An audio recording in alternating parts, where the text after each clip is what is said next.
कैसे हो आप सब? आई विश आप सब बहुत अच्छे हों, खुश हों, स्वस्थ हों, मस्त हों और अपनी लाइफ में आगे बढ़ रहे हों और साथ ही अपनी BPSC tree 2.0 6 to 8 9 10th 11th 12th की प्रिपरेशन भी बहुत अच्छे से कर रहे हों। और मैंने भी 6 to 8 के लिए फॉर्म भरा है, आप सभी को पता है। अभी रजिस्ट्रेशन ही हुआ है, हालांकि फॉर्म कंप्लीट नहीं फिल हुआ है मेरा, तो उसी की प्रिपरेशन मैं भी करती हूँ। और आज सबसे पहले की जो शुरुआत हुई है, यशवी को तैयार करते हुए यशवी को स्कूल भेज रही हूँ। और यशवी को दिक्कत होती है ये कि सुबह सुबह से उसको चोटी बंधवाना पसंद नहीं है, क्योंकि ज़्यादातर बच्चे या टीचर्स या कोई भी हो तो अगर उसको परेशान करते हैं तो वो चोटी ही खींचते हैं, जिसकी वजह से यशवी बहुत ज़्यादा गुस्से में होती हैं कभी कभी और इरिटेट हो जाती हैं कि चोटी मेरी मत बांधा करो। अब क्योंकि बाल बड़े हो गए हैं तो चोटी बांधनी ही पड़ती है, तो सोच रही हूँ संडे को मैं इनके बाल जो है वो कट कर दूँगी। और यशवी को स्कूल छोड़ने के बाद फिर मैं नहाने जाऊँगी और इसके बाद मेरा खाना पीना और दिन के ढेरों काम जो मैं करती हूँ वो सब करूँगी। और इसके बाद फिर मेरी स्टडी स्टार्ट होती है। हाउसवाइफ के पास तो वैसे भी टाइम नहीं होता है, दिन के इतने काम ही हो जाते हैं कि अगर पूरा दिन 24 घंटे भी अगर दिन हो तो शायद वो कम पड़ जाए, इतने सारे काम होते हैं। लेकिन फिर भी अगर आपने कोई लक्ष्य बनाया है तो आप बहुत सारे काम ऐसे होते हैं जिनको छोड़कर, जिनको स्किप करके जो है आप अपना पढ़ने का टाइम बहुत आसानी से निकाल सकते हैं।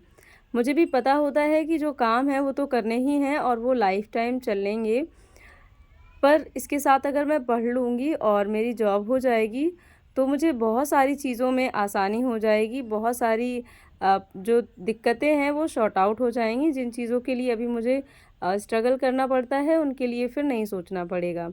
तो ऑब्वियस ही बात है, जब हम कोई टारगेट बनाते हैं तो अपनी लाइफ में आसानी के लिए ही बनाते हैं, ताकि हमारी ज़िंदगी जो है वो थोड़ी सी आसान बन जाए और प्रॉब्लम्स जो हैं वो सॉर्ट आउट हो जाएं, इसीलिए हम कोई लक्ष्य बनाते हैं। तो मैंने भी जो है जो बिहार शिक्षक भर्ती का फॉर्म था इसीलिए फिल कर दिया है, क्योंकि अभी यूपी में तो कोई वैकेंसीज़ आ नहीं रही हैं। हालांकि थोड़ा मुश्किल होगा मेरे लिए, तैयारी करना एक अलग बात है, पर वहाँ तक जाना और सबके साथ सफ़र करना थोड़ा सा मेरे लिए मुश्किल हो जाता है। अगर कोई जेंट्स हो तो उनको अकेले ही सफ़र करना पड़े, पर मेरे साथ तो हम तीनों को ही जाना पड़ता है जहाँ कहीं भी जाती हूँ मैं। तो बस यशवी के पापा रेडी हैं यशवी को स्कूल छोड़ने के लिए और यशवी भी रेडी हो गई हैं स्कूल के लिए। तो अब क्योंकि सर्दी होने लगी है थोड़ी सी, तो बच्चों के लिए तो मैंने यशवी को स्वेटर अभी निकाल दिया है ये वाला। और ये इनका ड्रेस का स्वेटर नहीं है, ड्रेस के लिए भी रेड ही चलना है, पर वो अलग है, पर उसी से मिलता मिलता ये रखा हुआ था तो मैंने यशवी को यही पहना दिया है। और बस अब यशवी स्कूल जा रही हैं।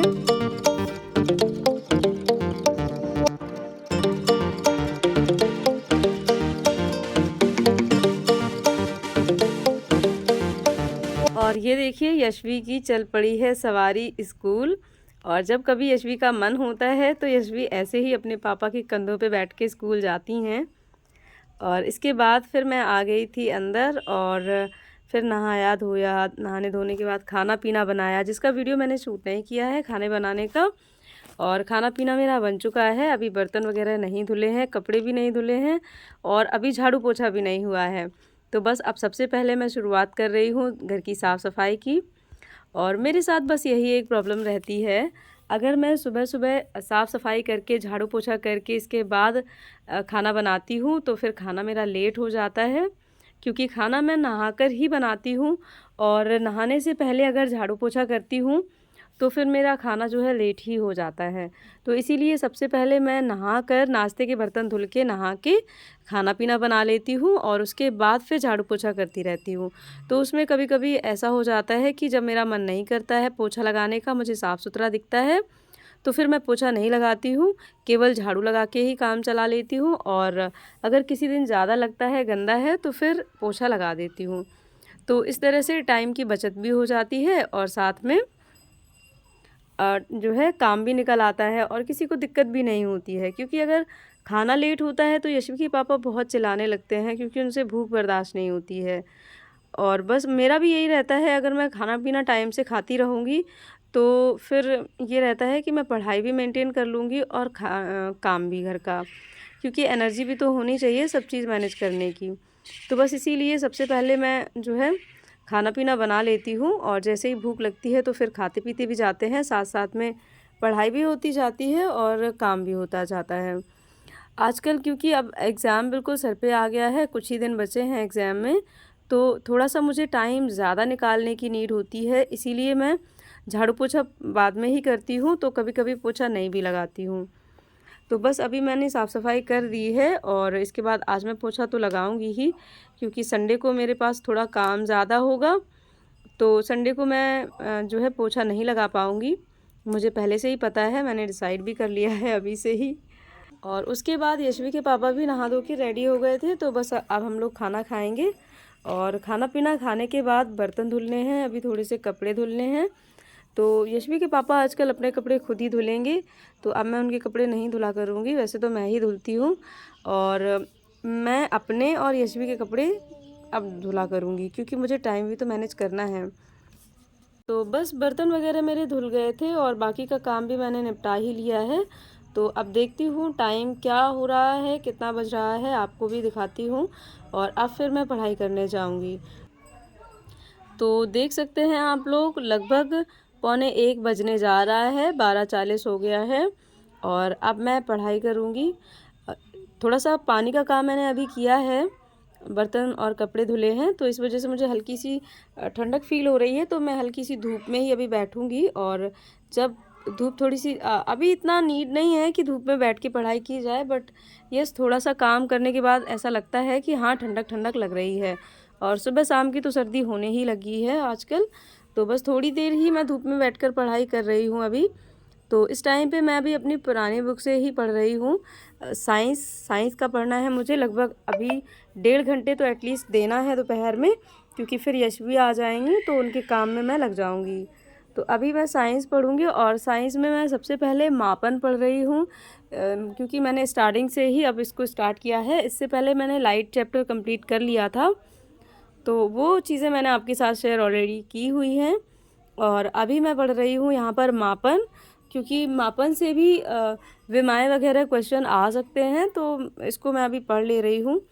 तो आप सबको पता है कि जो बिहार शिक्षक भर्ती का जो न्यू पेपर है, क्योंकि पैटर्न चेंज हो गया है, तो अब वो 150 क्वेश्चन का होगा, जिसमें 3 भाग होंगे। पहले भाग में भाषा आहारता यानी कि इंग्लिश और हिंदी के 30 क्वेश्चन होंगे। इसके बाद जीके जीएस 40 मार्क्स का होगा, प्लस मेन सब्जेक्ट जो होगा वो 80 मार्क्स का होगा। तो मैंने 30 मार्क्स के लिए हिंदी और इंग्लिश को थोड़ा-थोड़ा सा टाइम दिया है अभी थोड़े दिन पहले ही। तो अभी कुछ दिन के लिए मैं हिंदी और इंग्लिश अभी नहीं पढ़ रही हूँ। पर हाँ, जो भी आपके पास अगर एससीईआरटी बुक्स हों बिहार से रिलेटेड, तो उसके चैप्टर्स आप ज़रूर पढ़ लें, प्लस हिंदी का थोड़ा-सा साहित्य भी तैयार कर लें, क्योंकि उससे क्वेश्चन आ सकते हैं। और इसके बाद फिर मैं अंदर पढ़ाई करने आ गई थी और थोड़ी देर ही पढ़ाई मैंने की थी, तब तक मेरी बुक का जो ऑर्डर है वो आ गया था, क्योंकि मैंने ये बुक ऑनलाइन ऑर्डर की थी। पहले मैं जीके जीएस के लिए कोई बुक परचेज़ करने वाली नहीं थी, क्योंकि मेरे पास एनसीईआरटी की बहुत सारी बुक्स रखी हुई हैं, जिनको मैं पहले पढ़ भी चुकी हूँ। पर अभी मुझे लग रहा है कि मैं एकदम से सारी चीज़ें सारे बुक्स से रिवीज़न नहीं कर पाऊँगी। तो मुझे कोई ऐसी बुक चाहिए थी जिसमें सारा कुछ एक जगह हो और मुझे बार-बार सोचना और ढूँढना ना पड़े कि मैंने क्या इम्पोर्टेंट नोट डाउन किया था या क्या इम्पोर्टेंट मार्क किया था जिसको मुझे रिवाइज़ करना चाहिए। तो ये बुक मैंने जब देखी थी यूट्यूब पर, तो ये मुझे बहुत अच्छी लगी और इस बुक को फिर मैंने अपने हस्बैंड के सजेशन से परचेज़ कर लिया। क्योंकि ये है कि अगर आप कोई भी इस टाइम पे न्यू बुक परचेज़ करते हो, तो आपको ये ध्यान रखना चाहिए कि क्या आप वो बुक कंप्लीट कर पाएँगे? क्या आप उसको अच्छे से टाइम दे पाएँगे? तो ये सोचकर ही आप न्यू बुक जो है परचेज़ करें, अगर आप परचेज़ करना सोच रहे हैं तो। तो मैंने इसको सोच लिया है कि मैं कम से कम इस बुक को 4 से साढ़े 4 घंटे दूँगी, तो ये बुक मैं बहुत अच्छे से जल्दी ही रिवीज़न कर लूँगी। और इसमें बहुत सारे सब्जेक्ट हैं, तो इतना टाइम मैं इसको दे के आराम से अपना जो है सिलेबस कंप्लीट कर पाऊँगी। क्योंकि इसमें साइंस भी है, तो मेरा जो मेन सब्जेक्ट है वो भी कहीं ना कहीं यहाँ से तैयार हो जाएगा। तो बस अभी मैंने इसको पढ़ना स्टार्ट कर दिया है बिना टाइम वेस्ट किए हुए। और सबसे पहले मैंने हिस्ट्री से ही स्टार्टिंग की है। और इसको मैंने इसमें क्योंकि 6 भाग हैं, 6 सब्जेक्ट हैं अगर कहें तो इसको मैं 6 पोर्शन के हिसाब से ही एक एक करके एक दिन में 1 घंटा अगर किसी एक सब्जेक्ट को दूंगी तो दूसरा घंटा दूसरे को, और इस तरह से ही इस बुक को मैं कंप्लीट करूँगी। तो 1 घंटे मैंने हिस्ट्री के लिए डिसाइड किया है, और 1 घंटा मैंने ज्योग्राफी के लिए, और फिर इसके बाद 1 घंटा मैं साइंस के लिए निकालूंगी, और नीट लगी तो फिर इसको 1.5 घंटे या 2 घंटे भी कर दूंगी, क्योंकि साइंस मेरा मेन सब्जेक्ट में आता है। तो मुझे साइंस को ज़्यादा से ज़्यादा कंप्लीट करना होगा ताकि मैं मेन सब्जेक्ट भी तैयार कर पाऊँ, और साथ में जो जीएस में सामान्य ज्ञान के क्वेश्चन आने हैं, सामान्य विज्ञान के क्वेश्चन आने हैं, वो भी मेरे तैयार हो जाएं। तो आप भी बहुत स्मार्ट वे में पढ़ें, उस सब्जेक्ट को ज़्यादा टाइम दें जिससे ज़्यादा स्कोर आप कर सकते हैं। जैसे कि मैं साइंस और मैथ्स को ज़्यादा टाइम देती हूँ, क्योंकि इससे मैं ज़्यादा मार्क्स जो है स्कोर कर पाऊँगी, क्योंकि maths and science GK GS में भी आना है, जो कि 40 मार्क्स का है। तो और साथ में 80 मार्क्स का मेरा मेन सब्जेक्ट तो रहेगा ही, मैथ्स एंड साइंस। तो इसीलिए मैं मैथ्स एंड साइंस को ज़्यादा टाइम देती हूँ। एक क्वेश्चन और मुझसे बहुत पूछा जाता है कि दिया आप करंट अफेयर कहाँ से कर रहे हो तैयार। तो मैं आप सभी को बता दूं कि अभी मैं करंट अफेयर नहीं पढ़ रही हूँ, क्योंकि करंट अफेयर 40 मार्क्स में ही इंक्लूडेड है, और करंट अफेयर कोई फिक्स सिलेबस नहीं है जिसको हम थोड़े समय में पूरा कंप्लीट कर लें। करंट अफेयर अपने आप में एक वास्ट टॉपिक है, वास्ट सब्जेक्ट है कह सकते हैं। तो इसको पढ़ना बहुत आसान नहीं होगा, तो मैं इसको लास्ट के टाइम में ही पढ़ूंगी। और लास्ट के टाइम तो अब मान लो आ ही गया है, तो 2 से 3 दिन पहले मैं इस बुक को थोड़ा सा पढ़ लूँ, और इस बुक का थोड़ा सा सिलेबस मेरे अंडर कंट्रोल आ जाए, उसके बाद फिर मैं करंट अफेयर के लिए भी टाइम मैनेज करूँगी। तो बस थोड़ा सा पढ़ाई करने के बाद और मूड चेंज करना था मुझे, तो फिर मैं आ गई थी अपना काम करने। और मैं काम बीच बीच में ऐसे ही करती हूँ, थोड़ा सा पढ़ाई करने के बाद जब भी मेरा मन करता है, मुझे नींद आ रही है या मेरा मन करता है मुझे ब्रेक लेना है, तो मैं घर का कोई ना कोई छोटा मोटा काम अपना निकाल लेती हूँ और उसको कंप्लीट कर लेती हूँ। तो इससे क्या होता है, घर का काम भी हो जाता है और साथ में पढ़ाई भी हो जाती है, और बोरिंग भी नहीं लगता है। क्योंकि मैं कभी भी एक साथ बैठकर 4 से 5 घंटे की पढ़ाई या 3 से 4 घंटे की पढ़ाई नहीं कर पाती हूँ। मैं एक बार में बहुत से बहुत 2 घंटे ही बैठ पाती हूँ पढ़ने के लिए। तो 1.5 से 2 घंटे के बीच, या कभी जब मैं 1 घंटे के लिए भी बैठती हूँ तो उसके बाद भी मैं ज़रूर से एक छोटा सा ब्रेक ले लेती हूँ, 5 से 10 मिनट का ही सही या 15 से 20 मिनट का ही सही। उससे ज़्यादा ब्रेक मैं नहीं लेती हूँ अगर मेरे पास टाइम है पढ़ने का तो। और बीच में ब्रेक के लिए मैं थोड़ा थोड़ा सा काम भी छोड़ देती हूँ जानबूझकर, ताकि जब भी मेरा मन करे ब्रेक लेने का तो वो छोटा छोटा सा काम मैं बीच बीच में कर पाऊँ। जैसे कि अभी मेरा मन हो रहा था ब्रेक लेने का, तो ये कपड़े मैंने उठाकर रख दिए थे तार पे ही, सूख गए थे तो, और इनको फ़ोल्ड नहीं किया था, क्योंकि मुझे पता था जब मैं ब्रेक लूँगी तो इनको आराम से फ़ोल्ड भी कर लूँगी और साथ में मेरा ब्रेक टाइम भी हो जाएगा। तो फ्रेंड्स, आज का मेरा व्लॉग यहीं तक रहा। उम्मीद करती हूँ आज का व्लॉग आपको पसंद आया होगा, और अगर व्लॉग पसंद आता है तो लाइक शेयर सब्सक्राइब कर लीजिएगा। मिलती हूँ फिर नेक्स्ट व्लॉग में।